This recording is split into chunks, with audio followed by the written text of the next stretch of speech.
Hey everybody, it's Bust with Battles of Bust number 429, and today we're doing battle in a standard Ruthless Rumble. And so, as we always say at the start of our best of 3 videos, if you're wanting to watch any of these decks in depth, you can scroll backwards through the channel. We've covered off on all of them, but I'd like to talk a little bit more about the best of 3 strategy within these videos and not so much the decks themselves. And so, if you're wanting to go ahead, skip on to the gameplay. Today we're going to be playing Vayne, Jarvan, Ornn. We're going to be playing Scouts, and we're going to be playing Jinx, Returno Wrench. That's what we'll be bringing through the Rumble today.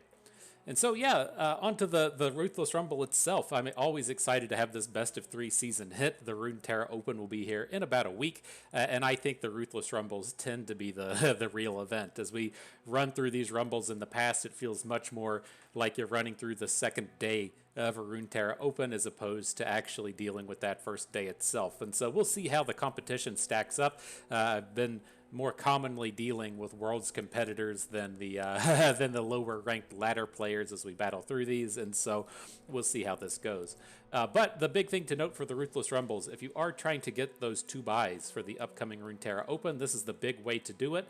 To the best of my knowledge, you can play in as many of these as you can fit into your schedule, as long as you're playing within that 12-hour time frame, whatever you have, but you should be able to play multiples of these within a day if you're trying to level up your trophies up to those 2 buys. So we'll see how close we are. I know that I haven't played too much Gauntlet over the course of this past season. My trophies are pretty lacking. I'm going to have to see if 2 buys is a realistic accomplishment for me, if we're just going to have to stick with 1 and kind of go with it. And so to kind of lead into this video, I had 4 things I wanted to talk about that I think really apply to this format, and we're going to see how they pan out as we go. And so let me pull it up real quick. First and foremost, I think these are going to be the most common lineups. We're going to see Samira Fizz, which I think is the current best deck in the game. We're going to see a ton of Karma Set, which is the strongest counter to Samira Fizz, and then whatever your favorite third deck is. This is something that was extremely common during the Glory and Navori seasons. This was both the Season 1 and Season 2, basically top lineups going through Glory and Navori, and I don't really expect anything to change. If Siren Song hadn't popped off as being such a overtuned card, I think it would have just held true again. How these cards have gone so far without really catching any nerfs is really beyond me, but this is something that you're really going to have to consider. We've put a lot of thought into these 2 decks, into particular into our lineup, and it's something that I expect to see a lot of. The problem that I typically have with the likes of Samira Fizz is I ultimately worry that I'm just too inexperienced with it. I feel like if you're looking to do well in this event, you're going to find yourself in this spot to where you have to play a lot of Samira Fizz mirror matches, and I just have not played a ton of the deck, and so I feel like I'm really under-knowledged in the sense there that you don't typically want to be banning out the Samira Fizz deck. You like to leave it up and just win the mirror. I don't think that that's a skill set that I'm really capable of doing. And so this is what I want to keep in mind. We'll talk about this a touch more as we progress through the notes here, but I think that this is what you're going to see absolute the most of in the upcoming Runeterra Open. I wouldn't be surprised if you played against a lineup exactly like this 5+ times over the course of the event. Up next, just play good decks. I think that it's very easy to get into the mindset to where, okay, Samira Fizz is going to be the most popular deck in the meta.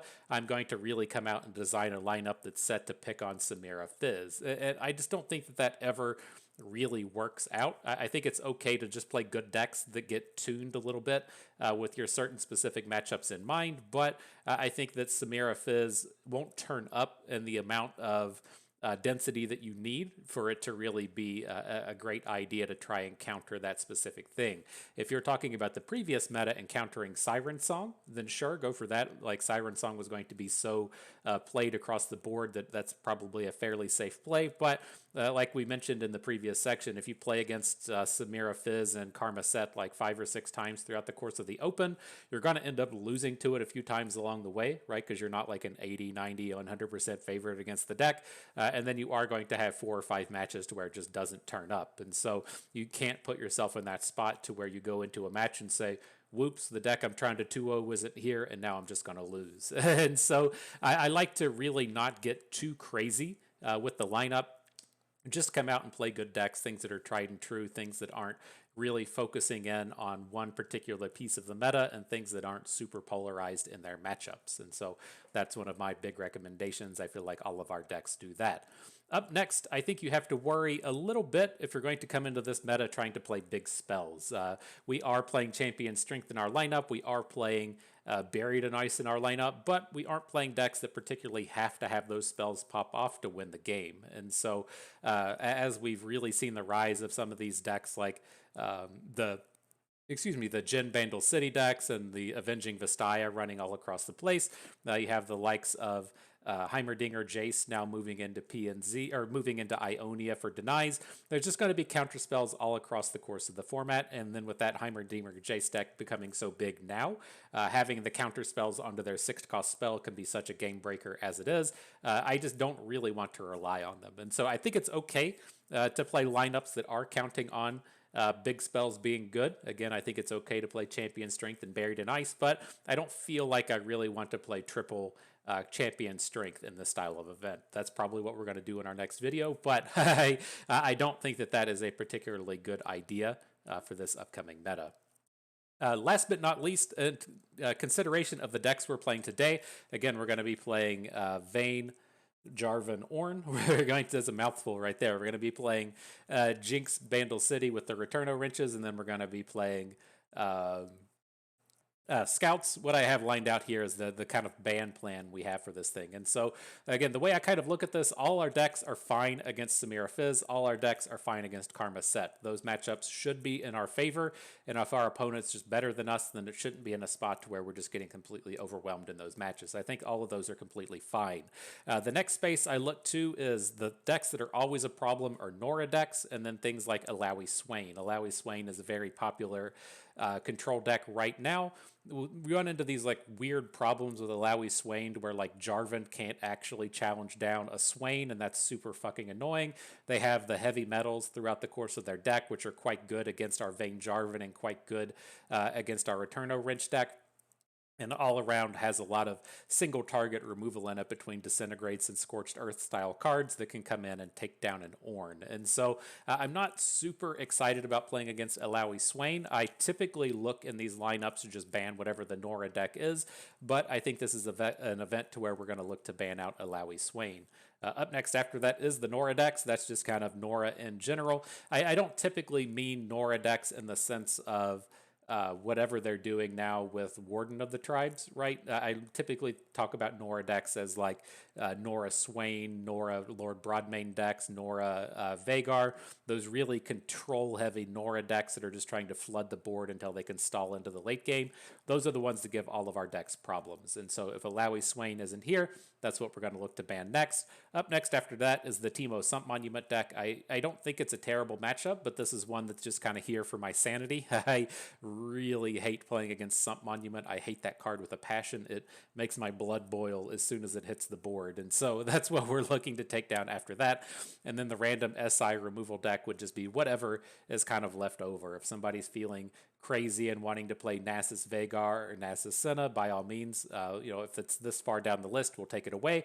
If they're wanting to play things like Heimerdinger Jayce, which would be more common, if they're playing, say, Karma Set, Fizz, Samira, Heimerdinger, Jayce, then that's the kind of space where we would be able to take that Heimerdinger Jayce out of the lineup. Last but not least, we have this bad matchups but can't ban. This is just a function of why I say bring good decks, right? We can't be good against literally everything in the format. You have to just accept that there's some space of the meta to where you're not going to be that good. That's where we have things like Jax Ornn. It's just bigger than all of our decks. That's where you have things like Aatrox Vayne. Does a lot of similar things to our deck, but Aatrox lets them just go bigger than us. These are not good matchups, but I don't envision that we're going to be in too many spaces to where we can actually ban these out. And so we're going to have to play against them at some point. They're going to be stronger than us. It is what it is. That's just one of the weaknesses to our lineup.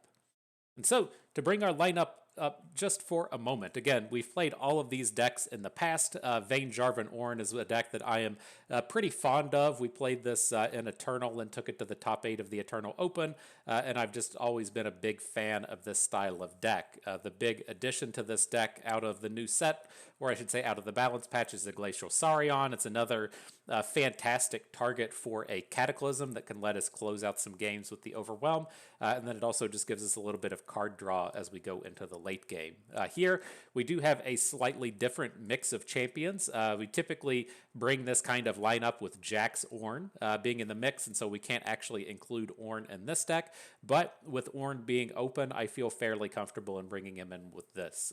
The Vayne, just not a champion we're looking to play in the early game, and so since all of these champions are fairly expensive, we tend to be able to kind of hold out until the later of the game until they're necessary, and so it's not as punishing as, say, we're playing Samira Fizz, and we need to draw Samira early, but we're only playing 2 copies, and so I feel pretty good about this spread of expensive dudes. Otherwise, I think the thing to call out is we're playing Buried in Ice in place of something like Bellows Breath. I do ultimately worry about those matchups like Jax Ornn, and I like having a little bit of something that can give us an edge in those matches. And this is a card that I don't think is super important against the decks that are actually playing counter spells. And so you do run into some weird like Nidalee Gnar style decks that will have Avenging Vestias in it, and those are units you want to hit with Buried in Ice. But in general, decks like Nasus Vhagar or things like Karma Set, the Buried in Ice isn't super critical, and it's not that good anyways in those matches, and so I feel kind of okay playing that big spell. And as this format has kind of progressed, I don't feel like Bellows Breath is like good against Fizz, and it's just not something that I really want to be bringing. And so Buried in Ice makes the cut here, and then we are also playing these blocking Badger Bears as a means to have a little bit of strength against Fizz. I think this is a very important meta to have access to the blocking Badger Bears, and there's a very real chance that we just end up either completely cutting out these Saurions to play 3 Badger Bears and then an interactive spell, or just find another way to get a third Badger Bear in. I want to get a little bit more experience before I kind of make that decision. Up next, we're playing Scouts. Fairly straightforward collection of Scouts. Has the full sets of the unit Summoners and the Mirai Warden and Island Navigator. 1 copy of Scrutinizing Sergeant, 1 copy of Genevieve. Genevieve being a unit that can boost our whole team without being a spell. Again, I think that's a very important piece to have running through all of these decks, but otherwise pretty straightforward in terms of the cards that we're bringing. The full 3 champion strength, the 3 form-ups. Pretty standard up to this point, I think. Last but not least, we're playing Jinx. We're not playing Ken and Jinx, we're playing Jinx only, and this is just the kind of much more aggressive version of this deck. You're looking to eschew a little bit on value and look to just get that Jinx on the board faster, get this burn hitting a little bit quicker, keeping your opponent on the back foot, as opposed to the more value-heavy plays to where you play a Kennen and discard the Lightning Rift or whatever, not really doing that kind of thing. And so I think this is still a very powerful deck in this format, and it gives us a nice kind of rounded space to the lineup to where Vayne Jarvan is a very singular unit, high impact style of deck. Misfortune Quinn is a very strong go wide unit buff style deck, to where the Jinx deck is now kind of a more piracy style go wide burn style deck. We aren't really honing in on one singular strategy. We have a nice split across everything that we're doing here. And so those are the decks. That's what we're doing battle with today. I did check before the battles begin. You know, we're on the main account here. We typically just have everything premium, but we have somebody that hasn't got that premium treatment yet. So the Glacial Saurion, he's going to catch that premium treatment, get that pay-to-win price paid up, and then we get to jump on in. That did remind me. I got the I don't know, bi-monthly survey or whatever it is, and it's like, do you feel like the game is pay to win? Do you feel like you have to pay money to be successful at the game? And absolutely, right? Turning these things prismatic, buying all the skins, that's the only reason we ever have any success in this game. And so I'm glad we get to prove it. Paying up and getting those wins. All right, so let's see. Non-refundable, get that token in here. Jax Ornn, arcade folks. Lost the Kennen. Jumping on in. Right, let's get Ruthless out of here. See how this goes. Hopefully we'll get some good games coming out of this. 33% skins. It's depressing. You pull up that Vayne Jarvan Ornn deck. Jarvan, no skins. Ornn, no skins. Vayne only has the 1 from the Arclight set. It's depressing. We got Decks like Scouts, where both Misfortune and Quinn have the arcade skin. Gwen has the Star Guardian skin as well. You look at something like Bard Garen Elites, you get Bard and Bard Garen, and you get all the hits out there. But the Ornn deck, Jax doesn't have one either. It's just like that Weapon Master combo out there just didn't get any love, and so bit of a bummer for them. Maybe one day get a fresh event or something. Get those sweet Ornn skins going. Some dum at Riot's probably like, we need to put a skin on Karma. we need more excuses to play obnoxious control decks. Let's get the skins out here on Karma. But all right, into battle. There's Akshan, Master Yi. Not really certain what's coming out of that, but I bet it's going to be okay. It's probably some kind of deck just kind of based on strikes. I think I've kind of run into this before. Gwen, Quinn, I'm not too worried about. I still don't think like that's a real deck ever since Opulent Foyer got the nerf. And then at the end, we have Jayce, Shadow Isles with no other champion. Very odd seeing it without Heimerdinger, but I think that's probably the one that we're going to look to ban here. That's the one that ends up scaring me the most. And then coming out of these, I'm going to be starting off with Scouts. I think Scouts is probably just going to be our go-to deck across the event anytime we get to play it.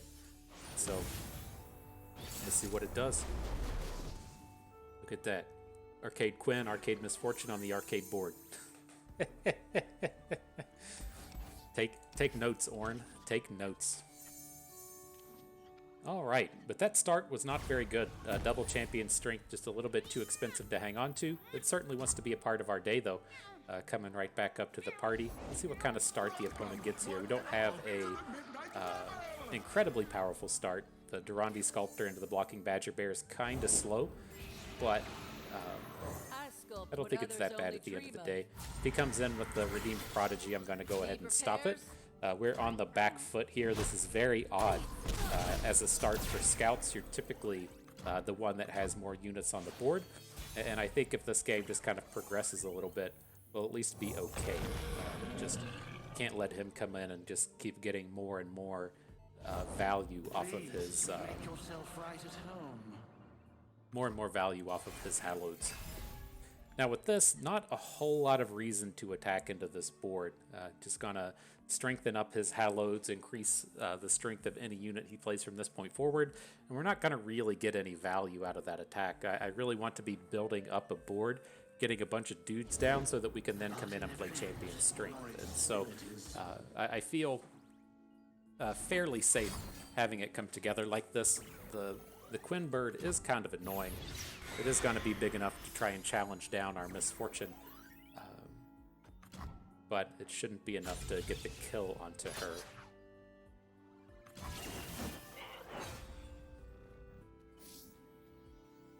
I'm leaning towards Chain Vest just to give us a little bit of a window on mana.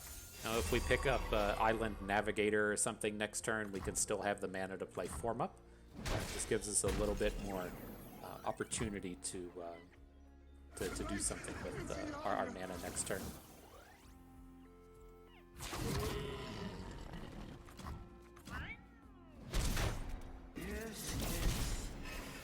All right, you got to give us something good, game.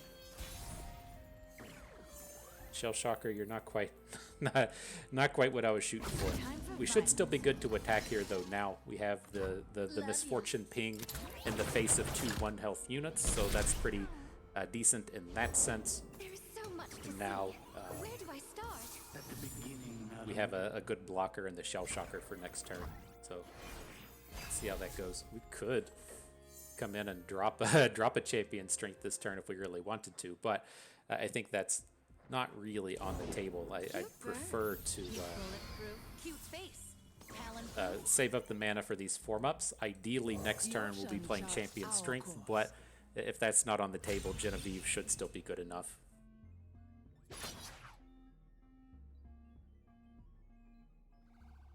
So this is going to be a 4 damaged Hallowed attack. Just like hunting thresher geese. So we got to just give up on the Misfortune at this point. I'm not going to play double form up to take that off of the board. The thing that I'm kind of curious with here is how much we want to deal with this Quinn. We could look to form up and try and get something there, but this is just good enough, right? Putting the Island Navigator in front. If he wants to play a spell, we can still follow up with a form up. Feel a little bit safer. Join us. Scouting ahead.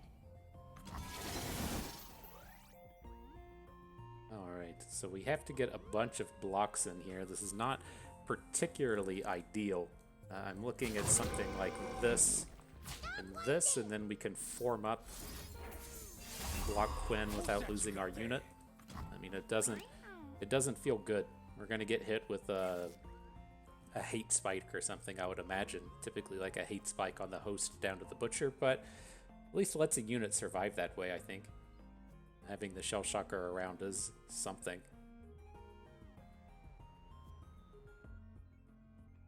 Still doesn't feel good though. We really need to draw like a Shell Shocker or something to try and get out of this turn.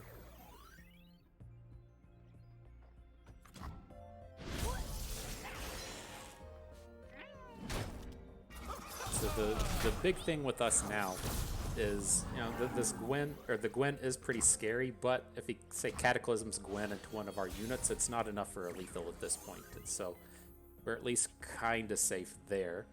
Now we have to decide, do we want to champion strength? Like, it is a lethal after a bunch of attacks, but it's not really enough to finish off the game this turn. I just don't think we really get enough out of playing Genevieve. Like, say we play Genevieve, hook the Gwen. Just so much room for failure there. None of this is good. If we had a third unit, this would be so easy. I think we want to go with it now, though. The thing is, like, if he has Cataclysm, you know, we can't really do anything about it anyways. But if he has more Gwens in hand for, say, a Thread the Needle, or if he has a what's it called, like Hate Spike, then he has to just sacrifice off his Gwen. He doesn't have a ton of, you know, instant speed ways to respond to these units.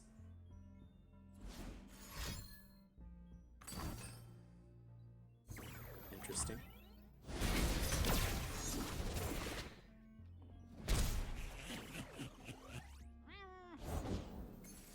Spike into a foyer.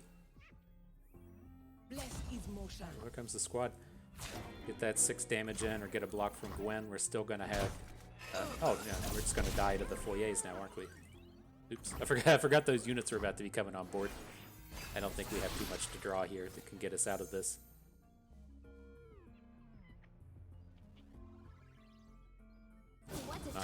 Not picking up an interactive card isn't going to let us do it. Gotta get this cat out of the way. Hang on. She learned her lesson. Good. So that was tough. That was not the kind of draw that you typically see come out of scouts.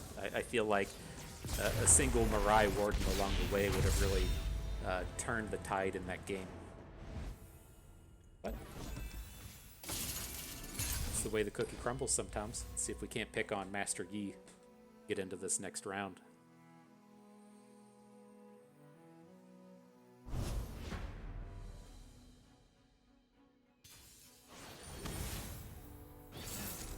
So definitely expect a bunch of denies to be coming out of this one, right? We don't want to be in a spot to where we're relying super heavy on our champion strength. I would imagine that this deck is playing both Deny and Avenging Vestaya, and so we'll see how that comes about. You can, you know, kind of get to the late game and maybe you get to just drop one, but I don't think it's something that we'll really get to count on in terms of this match.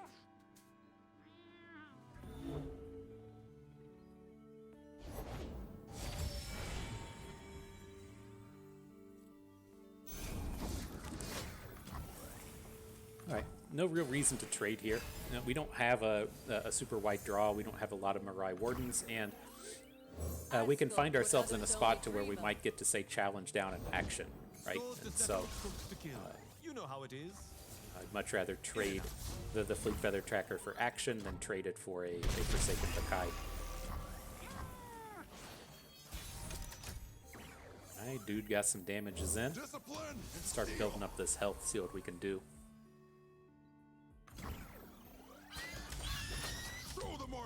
I don't suspect we win this combat too frequently, right? But if he has to start playing things like Wuju styles to protect the action, I feel like it's still pretty okay.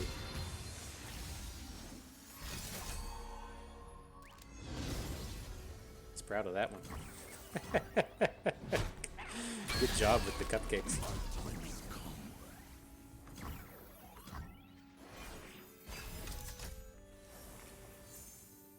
Right, Mirai Warden turns up. Big play for next turn. If we're able to drop Island Navigator here, Mirai Warden next turn, and then drop an Inspired Light. There's tons of stats we get to pick up there. We'll see. The way my life's been going these days, playing the playing the unit summoner cards, it's involved a lot of hitting ephemerals and hitting things like Wings in the Wave, and so we did at least manage to hit a real unit with the Dancing Droplet. Now I think we just do want to continue in with this Mirai Warden. Like, if he does end up counterspelling our Inspired Light, it's not that big of a deal, and then we're going to be looking to build into Genevieve 2 turns from now. This action's going to be flipping here. It's not a huge deal. I think this is going fine.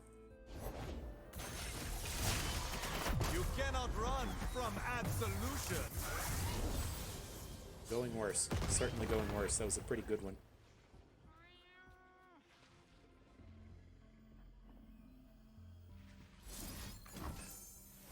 But the Inspired Light should be safe.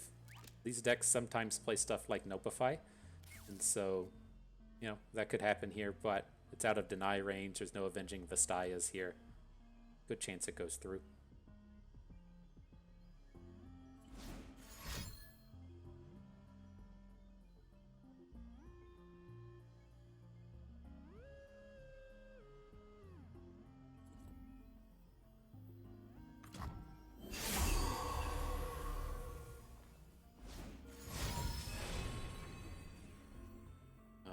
So we gotta, I think we're okay to potentially let this Master Yi flip, right? That's the kind of scary point in coming in with things like the Island Navigator, then making a big attack after.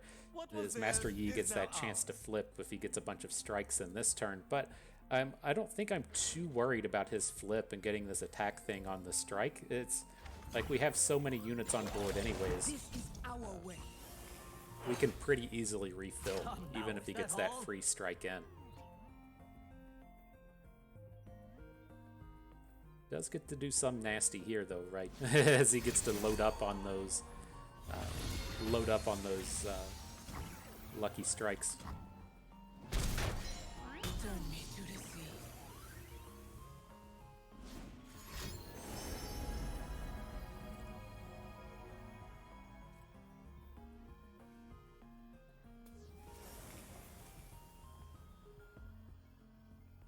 So with this, I think we want to continue to go in. One of the interesting things is hitting this Voidling.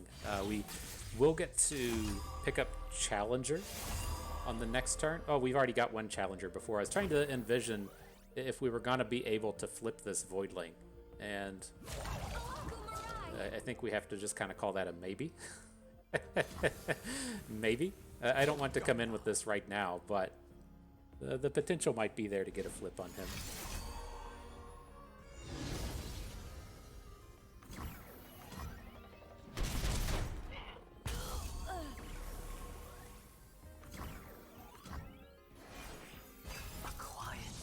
Got him down to 13.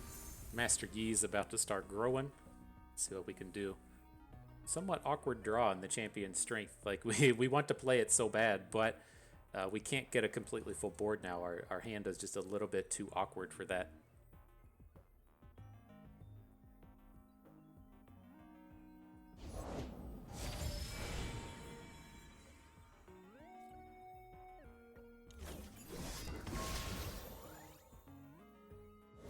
Every wave is a path. But we'll see how the next round goes. I think this is okay.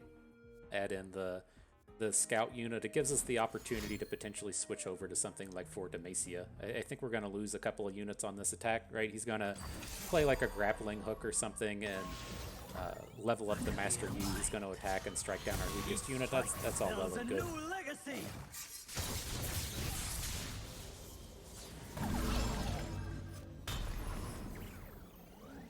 Strike down that Yeti Yearling.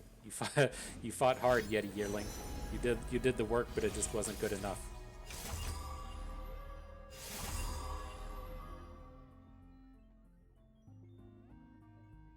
Voodoo style.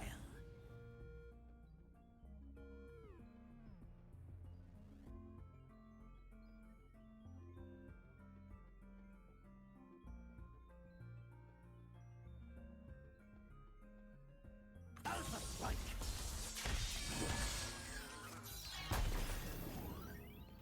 All right, no blocks. Let's see if that Yeti turns up on the next draw. We're gonna have 10 mana next turn, so we can potentially play the Yeti and then go into Champion Strength. I think that's probably where we need to be going. Like with 10 mana, we could look to say play for Demacia, Badger Bear, Yeti if he turns up, but I'm afraid that's gonna just be a little bit too slow.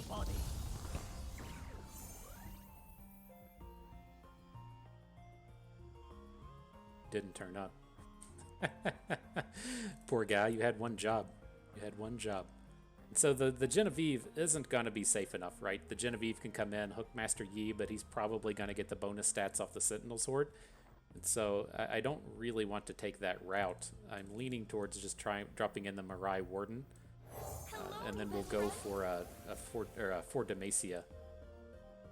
See if that's not going to be at least enough to punch in through some of this. It's just ultimately having one of these big spells get denied this turn is just going to be way too painful. Like, we have to have something work, right? But I feel like if we just play Champion Strength this turn, we just outright lose the game.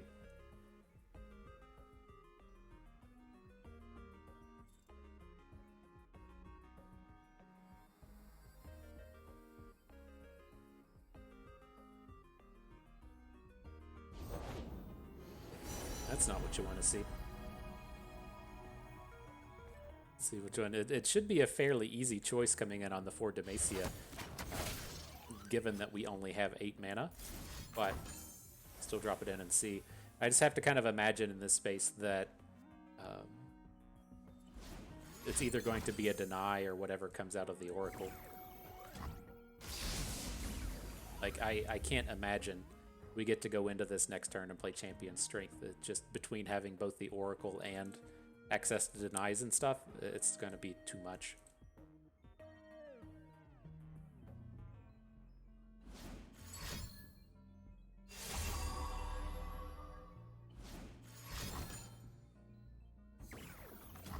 Justice works fast. Interesting. Is he going to be able to overwhelm through this game? Doesn't immediately have an overwhelm, but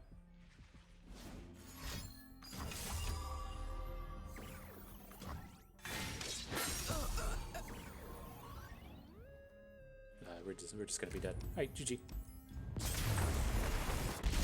Rough set, but that's the kind of thing I was talking about in the kind of initial piece there, as to where you're gonna have to play these decks. You don't really want to be relying on a card like Champion Strength. Just so many things potentially out there that can take down that big spell. So those were like fairly awkward draws with scouts. It's just kind of in that space that, you know, I think we have to kind of grant it a little bit of it is what it is. I feel like if we got to play a best of 100 there, it would be in like a 60-40 kind of space. But at the end of the day, you got to be able to take down some of those matches if you want to get up to your 9 wins. And so it's a little rough when it falls apart like that. But still kind of looking to tune these lists a little bit. I feel like if we're going to be carrying in this game plan to where we're leaving up things like Karma Set, right? I feel like if we want to envision they're playing a real deck like Karma Set in place of Master Yi, that's still the ban we would have taken. I think we still would have looked to ban away Heimerdinger Jayce. I'm curious why he's not playing Heimerdinger, but you have to assume a lot of the usual suspects are still there. They're probably looking to just play the I would assume a more control heavy route and then play things like the big brash generator in place of production surge. But we would have still been running into that same kind of spot, right? Karma Set likes to play both denies and say sometimes play the Oracle thing, and being in the spot to where you need that champion instinct to resolve may not really be there. But if you're looking to play cards like Genevieve or I don't think this is a Cythria environment, but something like Genevieve or Cythria that put their stats all on the board, then you might have something there. It's kind of the same idea that you get from Warden of the Tribes, right? Warden of the Tribes, you can't counterspell his ability. So you have to keep that in mind. All right, into the next one though. And so with this, this is one where I like to take out Aatrox Kayn. All of our decks are fine against Lurk. I hate playing against Lurk, but it's certainly a winnable matchup. All of our decks can come down and beat something like Sea Monsters. It's not going to be a particularly strong matchup for us, but I'm just typically, like, I don't want to play against Aatrox Kayn with Scouts, and I don't want to play against it with Jarvan, as to where the Sea Monsters, I just don't want to play Sea Monsters with Jarvan. And so I think we'll take away the one that we don't want to see twice, pull in the Scouts, see if we can't finally get you a win with this deck, you know?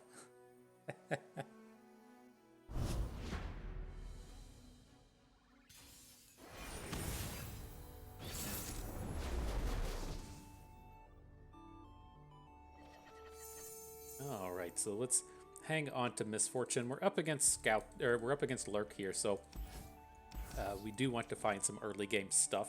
Try and just get in the way of what they're doing, but Misfortune tends to be so strong. I'm typically happy to hang on to her. There's a lot of 1 health units running out of this deck. Oh, he missed his Lurk. Womp womp. It's okay to get sassy with the Lurk player. You know, they're just running this nonsense out here. Nice to meet you. I'm Isla. All right, not the strongest of hit in the ram hand. We'll just pass. See if we can't wait and find a better combat involving Misfortunes. Inspired Light gets us up to a better combat as well. Bit of Rek'Sai on top of that one. Nope. So I'm going to block the Chronomancer with the Mirai Warden. I want to just go ahead and get the Chronomancer down to 1 health. And then as we attack with Misfortune next turn, she'll be able to just get the full clear on the board. So now I think we want to come in with Durandi Sculptor. We're going to have the mana next round too. Ooh, maybe we... Oh, that's tough. Like, we have the like Island Navigator Misfortune, but then we can't play an Inspired Light. I think that's probably still the way we want to go about it. Fortune favors the bold. I'm just like envisioning this Shell Shocker Inspired Light giving us a ton of stats, but these Scout units should be pretty good. The ocean whispers her secrets.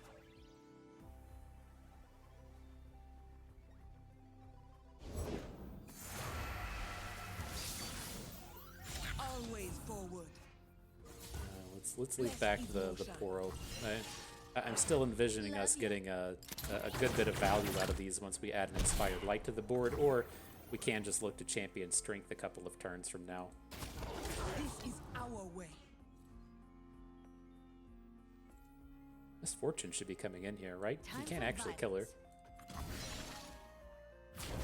Like, you have to imagine he's going to get a 3 damage hook into Misfortune next turn. But we should be able to get her damage in now. Okay, that felt good.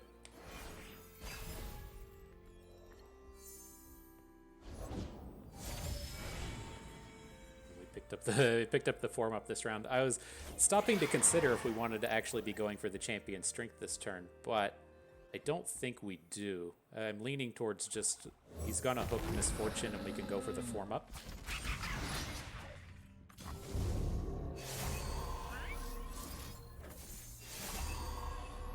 And then our Scout attacks next turn should be pretty phenomenal.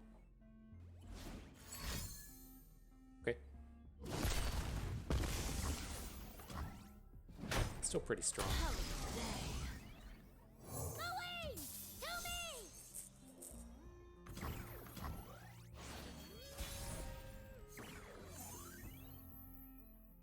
All the Durandi sculptors. I sculpt what others only dream So we're going to look to champion strength next turn. May not be getting too much out of it this round, but I think that's where we're going to be. Interesting Lurk. Or, like, I'm curious why he dropped that. All right, let's get to work.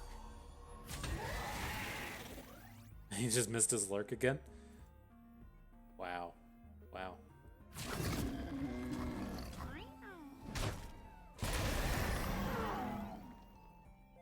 That feels pretty good to me. You deserve it. You deserve it, Lurk deck.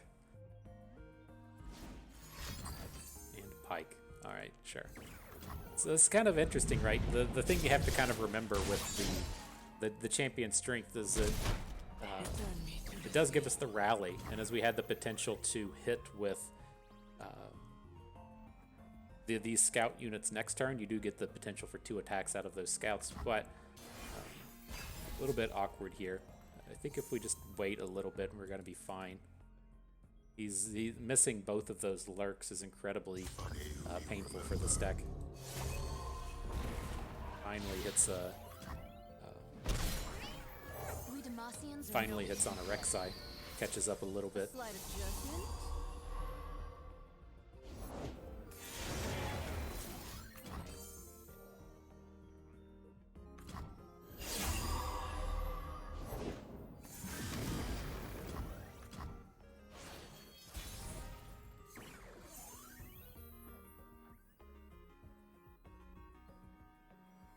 I've come a long way. Let's just drop it all, right?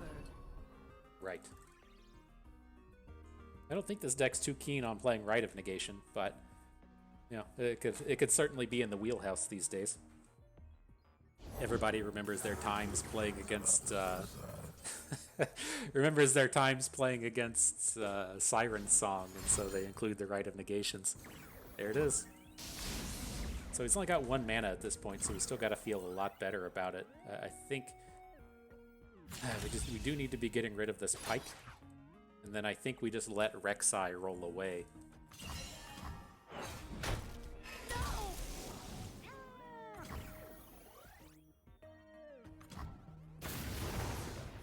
Not in real danger of getting killed here, although it is a little scary.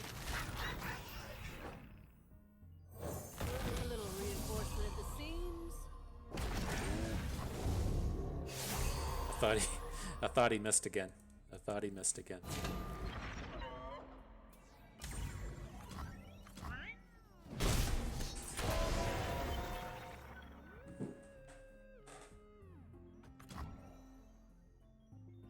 All right, well, looks a little better, right? Looks a little better. Definitely taking the scout attack here. Ooh, Misfortune turns up. Makes the scout attack into the hatchling so much better. Alright, we won a game with scouts. I knew we could do it. It just took playing against Lurk with them missing. That's how we do things in Build One. With them missing a bunch of Lurks. But I'm curious what that guy's percentage of Lurk cards is in his deck, as he's playing both Chamber of Renewal and Rite of Negation. You typically see around like 80% of the cards in the deck having the Lurk keyword, but I mean, I wouldn't be surprised if he was closer to 60 than 80, given those cards that we saw. I played Ruthless Predator as well. Interesting. All right, up against the Sea Monsters this time. A little bit more challenging for a matchup for us. They do a lot of the similar things that we do, where we build up one like really big unit, but they also have that space to where all of their units just turned really big at one point, and so you know, it can be a tough one.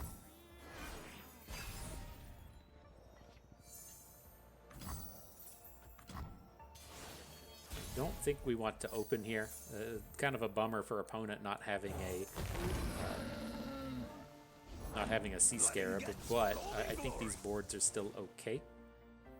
Let's see where this gets us. So we have the Inner Beast to put onto the Badger Bear. I don't think he ever blocks the Weaponsmith's Apprentice, but this is pretty good, especially if he has to play a drain removal thing now, whatever that's called, to take the Badger Bear down. Now we'll take the Double Forge onto Combat Cook. Looking strong.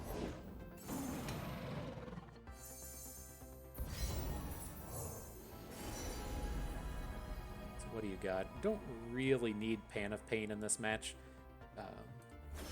Not going to be a lot of kind of targeted damage coming at our dude. Does work kind of nicely in the face of Deadbloom Wanderers, but not a necessity. Right, heavy metal rolling through though. A little painful. Losing out on 2 forges there. Let's see if he's got a second one. Come on, bud. Got a kitty cat one to hang out. Come on. Come and get it!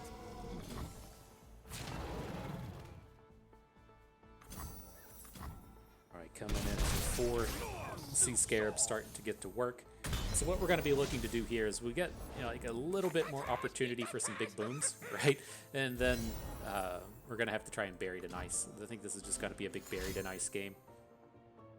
See how that comes about. Got this kitty. Oh. It's been a while since we've had the kitties in the videos. Here you go. Here you go, world. He does not like it when this happens. He is not a fan of that. But let's see here. How far away from deep is he? 4? So we got to assume this is going to be like a 5-6 Sea Scarab next turn. I'm curious if this is us just about to run into a ruination. That would be a bit unfortunate, especially in the sense that if we're going to look to say. Like we can't play a unit and attack with Jarvan next turn, right? We don't have any 1-cost units, and then if he plays his Ruination right now, we don't have a way to kind of fight through. So kind of sucks. I think we're probably just dead at this point. Right, we're going to assume that he's at deep next turn. I'd like to like Cataclysm one of these units, but I think it's just too far gone. Let's try this.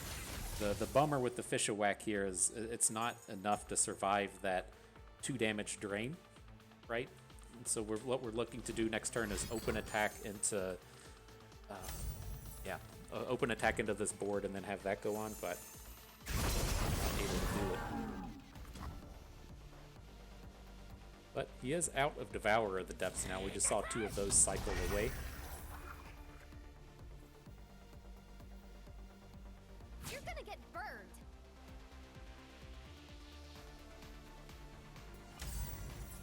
It's so wild. We take 12 if we actually put the block in front of this. We take 8 if we don't. We'll just let it happen. I'm not certain how fast we'll be able to build into Buried in Ice though.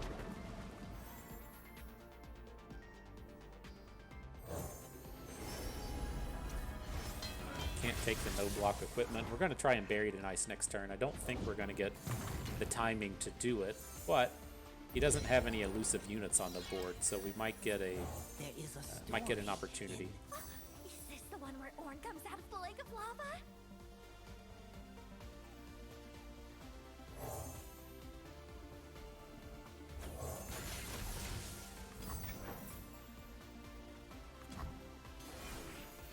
Let's see if that open comes in. Wanting to just be like, Nautilus. Nautilus, end of story.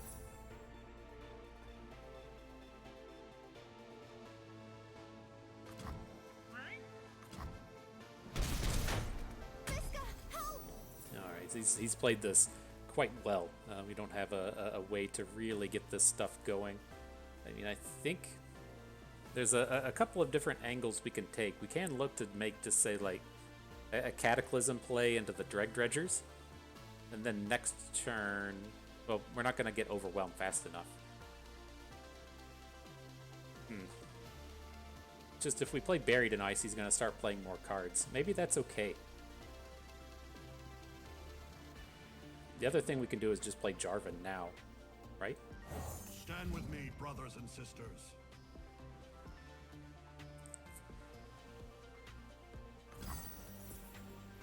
See where that gets us.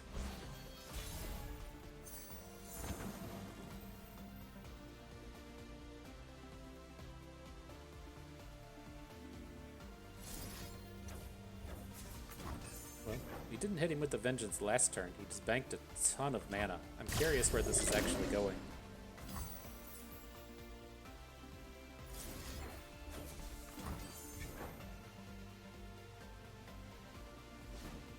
There's the Vengeance. It's kind of odd the way that's happening.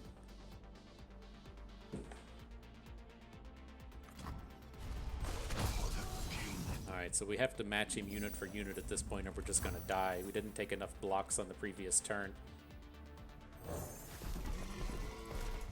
We'll see. We can technically Inner Beast through some of this. Oh, we're just going to be dead at this point. Okay, GG. That's tough. I mean, you can go for the Buried in Ice on the opponent's turn, but when they have that much mana banked up, like if we play Buried in Ice and then he plays we play Buried in Ice and then he plays like a Nautilus, or not even a Nautilus, just say like a Direct Dredgers and a random 6/6. Like, we're in a fairly painful space at that point. I mean, he only came at us with a what's it called? An Abyssal Eye. So maybe it was safer than I was really giving it credit for, but it didn't seem that safe to me.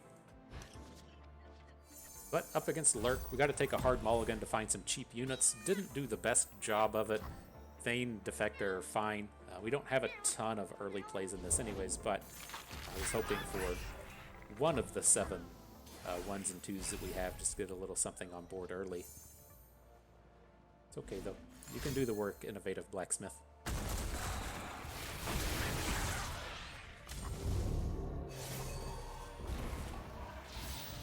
Alright, Rek'Sai to the top. Saying, not again, not again. I had my problems last game. It's not happening this one. So what do we got? The Pot of Pain lets us at least attack this turn and survive against the face of a hatchling, right? These units don't have 4 health yet, or 4 attack yet, so I kind of like this. Picking up Combat Reel just doesn't really do anything here. So now do we want to go ahead and take a fish fight? I think we do. There's it feels like a very strong chance that he just open attacks next turn. So we'll take the fearsome unit off of the board. Still capable of killing either of these things with the Innovative Blacksmith, and if he plays like a predict unit, like the 3 health predictors, then I guess you got us. It's okay.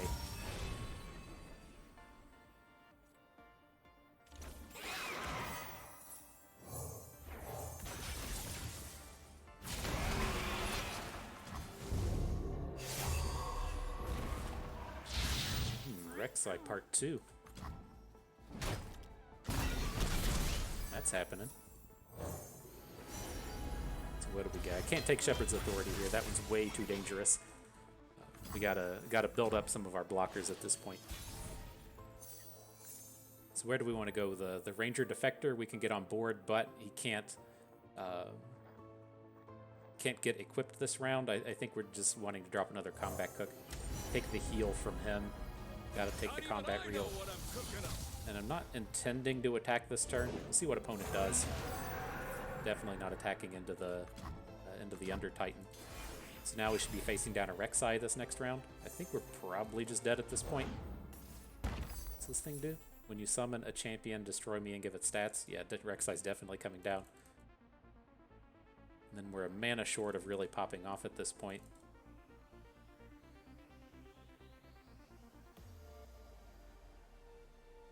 Like, we can play Jarvan. Jarvan's going to be our best blocker for the turn, but we need really, like, we're just 1 mana short so far along in this game.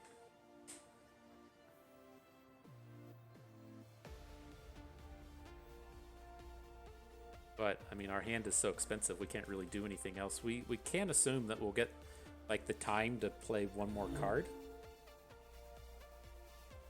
These cards are all just so bad here. Right, we can say play a Defector. And then he's going to play Rek'Sai. And then we're going to shoot down one of his units with the fish fight.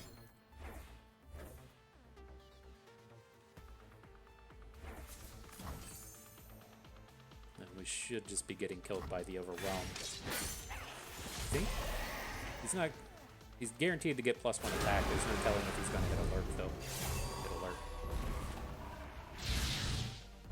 Oh, he hit Rek'Sai. Did he manage to play the Call the Pack this turn?